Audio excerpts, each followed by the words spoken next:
जय हिंद दोस्तों। हम सभी के फ्रेंड सर्कल में ऐसे लोग ज़रूर होते हैं जिनको कि राजनीति में बिल्कुल भी इंटरेस्ट नहीं होता। लेकिन इस समय अगर किसी व्यक्ति को राजनीति में इंटरेस्ट नहीं है तो उसको बंगाल की उठापटक को देखना चाहिए, क्योंकि बंगाल में जो कुछ चल रहा है ना, पिछले 1-2 महीने की मैं बात कर रहा हूँ, बल्कि 5 महीने की हम बात कर लें तो वो भारत में देखी गई अब तक की सबसे मज़ेदार राजनीतियों में से एक है। चाहे भाजपा वहाँ पर हार गई हो, लेकिन भाजपा ने वहाँ पर काफ़ी दमखम दिखाया और 70 से ज़्यादा सीटें भी हासिल कर ली। लेकिन अब जो एक बार फिर से जोड़ तोड़ का खेल शुरू हुआ है, हालांकि भाजपा ये इसके पहले कर्नाटक में और मध्य प्रदेश में कर चुकी है, तो अब जो जोड़ तोड़ का खेल शुरू हुआ है वो देखना और भी ज़्यादा मज़ेदार हो गया है। लेकिन यहाँ पर समझने वाली बात यह है कि इस बार ये जोड़ तोड़ का खेल भाजपा नहीं कर रही, और सबसे बड़ी उलटफेर वाली बात यही है।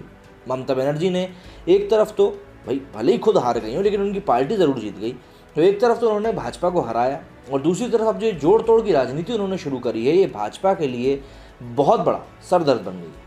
क्योंकि भाजपा अभी तक इसी बात पर सीना चौड़ा कर रही थी कि भाई हमने काफ़ी ज़्यादा सीटें फिर भी जीत ली हैं, भले ही जीते ना, लेकिन सीटें हमने काफ़ी ज़्यादा जीत ली हैं। लेकिन अब जो ये जोड़ तोड़ की राजनीति शुरू हुई है, उससे एक बार फिर से ये बात कंफर्म हो गई है कि बागी विधायक जो होते हैं उनका भरोसा आप कभी भी नहीं कर सकते। अलग अलग सरकारों में हम लोग कई बार ये चीज़ देख चुके हैं कि इस तरीके से बनी बनाई सरकारें गिर जाती हैं। और रीसेंट एग्जाम्पल की हम बात करें तो मध्य प्रदेश में जिस तरीके से कमलनाथ सरकार मतलब कांग्रेस सरकार गिरी थी, वो इसका लेटेस्ट सबसे बड़ा एग्जाम्पल है।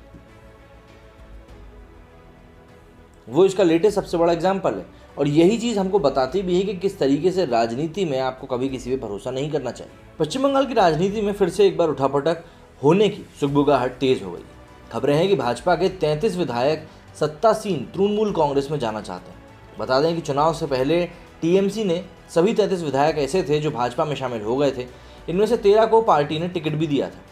भास्कर.com की खबर के मुताबिक दावा किया जा रहा है कि 33 विधायक तो टीएमसी के संपर्क में हैं ही, इसके अलावा बीजेपी के राष्ट्रीय उपाध्यक्ष मुकुल रॉय के बेटे शुभ्रांशु भी टीएमसी ज्वाइन करना चाहते हैं। हालांकि भाजपा प्रवक्ता शासिक भट्टाचार्य ने इसे अफवाह करार दिया है। उन्होंने कहा कि जो लोग मुझे 33 का आंकड़ा दे रहे हैं, मैं उन्हें 72 की तादाद बता रहा हूँ, क्योंकि ये दावा झूठा है। दरअसल शुभ्रांशु के बीजेपी में जाने की अटकलें तब तेज हुई थी जब उन्होंने अपनी एक पोस्ट के जरिए केंद्र सरकार को निशाने पर ले लिया था।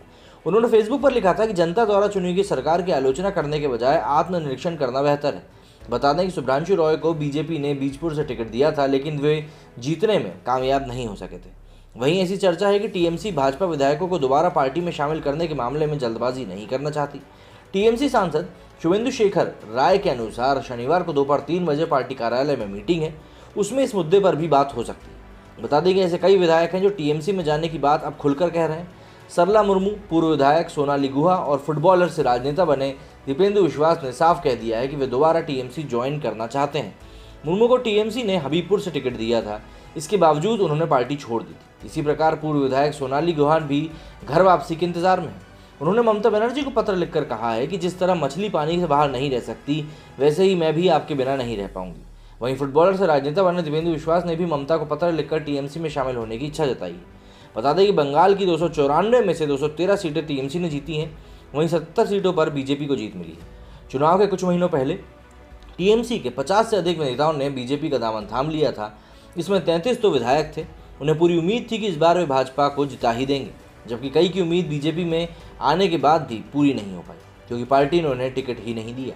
अब टीएमसी के जीतने के बाद बीजेपी का दांव उलटता दिखाई दे रहा है। लेकिन इन सभी चीज़ों के बीच में ममता बनर्जी ने मौन धारण करके रखा हुआ है इस बात के ऊपर, क्योंकि बंगाल में जो समय घर वापसी जारी है, ममता बनर्जी साफ तौर पर इस बात को क्लियर कर चुकी हैं कि वो इसको लेकर बिल्कुल भी जल्दबाजी नहीं करेंगी, और उनका पूरा का पूरा फोकस अभी सिर्फ इसी बात पर है कि बंगाल में किसी भी तरीके से शांति जो है उनके हिसाब से लाई जा सके।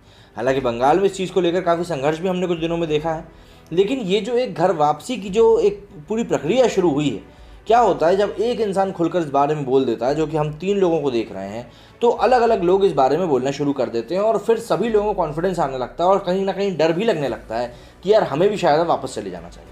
और यही चीज़ इस समय बंगाल में भी होती हुई दिखाई दे रही है। और अगर इस चीज़ को भाजपा ने कंट्रोल नहीं किया, सिर्फ अफवाही बताते रहे, तो भाजपा के पैरों के नीचे ज़मीन खिसक जाएगी और उनको पता भी नहीं चलेगा।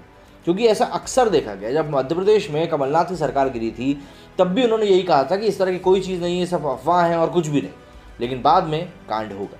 और ऐसा ही यहाँ पर भाजपा के साथ भी होता हुआ दिखाई दे रहा है। मेरे स्टूडियो फिलहाल इतना ही। जय हिंद, जय भारत।